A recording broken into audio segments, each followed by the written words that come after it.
जय श्री राम। रामायण सिंधी शायरी में व्याख्या हिंदी में पृष्ठ 119 किष्किंधा कांड। इसके पहले गिद्ध पक्षी संपाति अपनी कहानी बताता है कि जटायु और मैं दोनों भाई हैं और दोनों ने एक बार जिद करके ठानी थी कि सूर्य के पास जाएंगे। जब हम उड़ रहे थे तो अति अधिक गर्मी देखकर जटायु वापस आ गया, लेकिन मुझ में घमंड था। मैं और आगे सूर्य की तरफ गया तो मेरे पंख जल गए और मैं नीचे ज़मीन पर गिर पड़ा। तब चंद्रमा नामक मुनिवर ने मुझ पर कृपा की और मुझे ज्ञान की बातें बताई। अब आगे। त्रेता में प्रभु मानव थींदो, राक्षस उन जी नार खसींदो। दूत उन जागो लण ईंदा, कष्ट बित ही जा पूरा थींदा। मुनिवर ने कहा था कि हे संपाति, त्रेता युग में खुद प्रभु मानव का रूप धारण करके आएंगे और राक्षस उनकी नार का अपहरण करेंगे। जब उनकी खोज में उनके दूत यहाँ आएंगे तब तुम्हारे कष्ट भी दूर होंगे। जमदय पंख बेफिक्र न धारी, तिनखे सीता तू देखारी। चवण मुनिय जो सच थियो आहे, गाल चवां थो साकम ठाहे। मुनिवर ने कहा कि फिर तुम्हारे पंख भी नए पैदा हो जाएंगे, तुम फिक्र मत करो। पर जिस सीता की खोज में राम के दूत यहाँ आए हैं उनको तुम सीता का पता बताओगे। अब मुझे लग रहा है कि मुनिवर की जो वाणी थी वो अब सच हो रही है। अब मैं ऐसी बात बता रहा हूँ जिससे तुम्हारा काम ठीक हो जाएगा और माता सीता का तुम्हें पता चल जाएगा।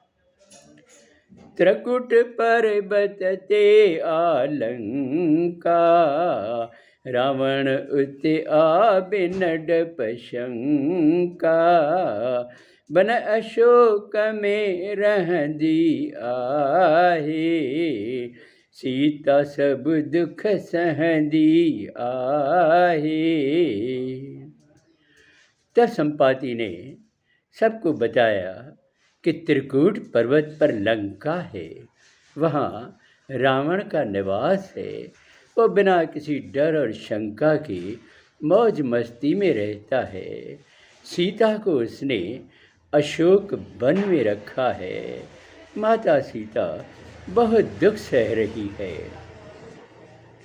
मात दिशा पर कौन तू, गिझ जी नजर अपार। मात बुढ़ो न तहाँ कया, ते जो कुछ कमकार। संपाति कहते हैं कि देखो, गिद्ध की नज़र बहुत तेज़ होती है, वह दूर तक देख सकता है। मैं सब देख रहा हूँ लेकिन आप नहीं देख पाएंगे।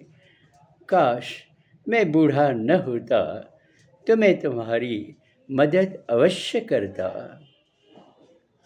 जो सो योजन सागर तारे, सुरघुवर जो कम बिसवारे।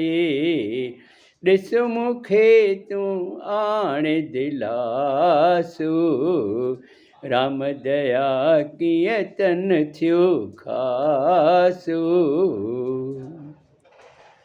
जामवंत, नल, अंगद और हनुमान संपाति की बात को बहुत ध्यान से सुन रहे हैं। संपाति ने कहा कि जो भी 100 योजन समुद्र को पार करेगा वही रघुवीर का काम कर सकता है। देखो, तुम श्री राम में विश्वास रखो, प्रभु में विश्वास रखो, मुझे देखो, अब धीरे धीरे मुझ में परिवर्तन हो रहा है। राम बड़े दयालु हैं, मेरे शरीर में कुछ अंतर आ रहा है, शायद मेरे पंख फिर से उगाएंगे। जे को प्रभु जो नाम उचारे, सो उन्हों भव सागर तारे। दूत छड़े दे तू हीणाई, राम जपे कर तू रिथकाई। संपादक कहते हैं कि जो भी प्रभु श्री राम का स्मरण करता है वो तो इस भव सागर से पार उतर जाता है। हे दूत, तुम भी अंदर की कमजोरी को हटाओ, यह शंका हटाओ कि ये तुम नहीं कर सकते हो। बस श्री राम का जाप जपो और कोई तरीका निकालो। अब आगे अगले सोमवार को। जय श्री राम।